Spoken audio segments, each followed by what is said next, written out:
উৎকণ্ঠার অবসান। অবশেষে বিহারের নিখোঁজ ছেলেকে খুঁজে পেয়ে মায়ের কোলে ফিরিয়ে দিল উত্তর 24 পরগনার স্বরূপনগর থানার পুলিশ। উত্তর 24 পরগনা জেলার বসিরহাট মহকুমা অন্তর্গত ভারত বাংলাদেশ সীমান্তের স্বরূপনগর থানার ঘটনা। গত 2 মাস আগে ভিন রাজ্য তথা বিহারের নালন্দা জেলার সারমেরা থানার মানাচাপ গ্রামের মানসিক ভারসাম্যহীন বছর 41-এর রামমূর্তি জমাদার তিনি নিখোঁজ হয়ে গেছিলেন তার বিহারের সেই নিজের এলাকা থেকে। নিখোঁজ হয়ে যাওয়া ওই ব্যক্তির পরিবারের সদস্যরা স্থানীয় থানায় একটি লিখিত অভিযোগ দায়ের করেছিলেন। তারপর বিভিন্ন জায়গায় খোঁজাখুঁজির পর শেষ পর্যন্ত জানতে পারে বাংলার শেষ সীমান্ত তথা উত্তর 24 পরগনার স্বরূপনগর থানার ভারত বাংলাদেশ সীমান্তে ঘোরাঘুরি করছিল সে।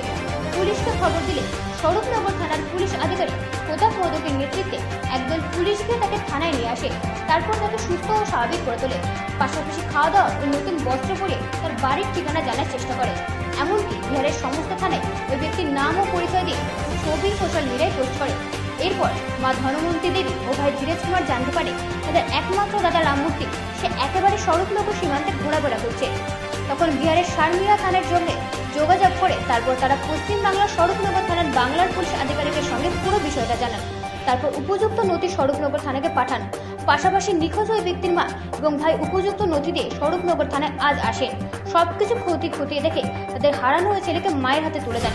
মা ধনমন্তী দেবী হারানো ছেলেকে পেয়ে রীতিমতো খুশি। তারা বলেছিলেন কত 2 মাস ধরে তিনি রাজ্যে তারা খোঁজাখুঁজি করছেন, পায়নি। আজকে তারা ছেলেকে ঘরে নিয়ে যেতে পেরে ধন্যবাদ দিয়েছেন জেলা পুলিশকে। ব্যুরো রিপোর্ট, রাত-দিন নিউজ নেটওয়ার্ক।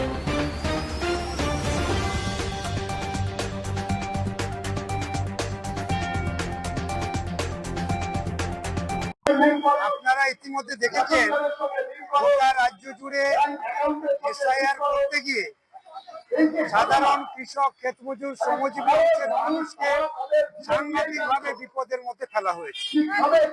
ভোটার তালিকা থেকে 60 লক্ষের বেশি মানুষকে বিচারের তালিকায় রাখা হয়েছে।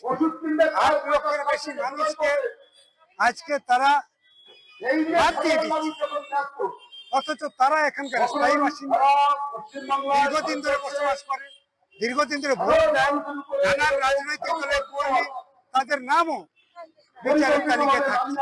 এই বিচার কারা করবে? দায়িত্ব ছিল এসআইআর। তাহলে নির্বাচন কমিশন যখন এসআইআর করছে, তাহলে রুলসের আলোচনা করতে গিয়ে বাড়িতে বাড়িতে গিয়ে এইটা করলে তো এই জিনিস হতো না। কেন আজকে এরা বাদ গেল? এদেরকে বাদ রেখে আমাদের রাজ্যে সাধারণ নির্বাচন হতে পারে? কখনোই হতে পারে? 60 লক্ষ মানুষ ভোটার তালিকার বাইরে থাকবে আর ভোট হয়ে যাবে, এটা একটা অস্বাভাবিক ধারণা। এটা কখনো হতে পারে না। আমরা পরিষ্কার করে বলেছি, গতকালকে আপনারা দেখেছেন নির্বাচন কমিশনের ফুল বেঞ্চ এসছে। তাদের সামনে আমাদের পার্টি নেতা সম্পাদক কমরেড সেলিম সেখানে উপস্থিত ছিলেন, আরো কয়েকজন নেতৃত্ব সেখানে ছিলেন। পরিষ্কার করে বলা হয়েছে এই 60 লক্ষ মানুষকে আপনাকে তালিকাভুক্ত করতে হবে। যারা প্রকৃত ভোটার তাদেরকে বাদ দেওয়া যাবে। প্রকৃত ভোটারকে তালিকাভুক্ত করতে হবে, যারা বাদ দিয়েছেন তাদেরকে আবার রাখতে হবে যাতে তারা এই তালিকায় যুক্ত হতে পারে। এদেরকে বাদ দিয়ে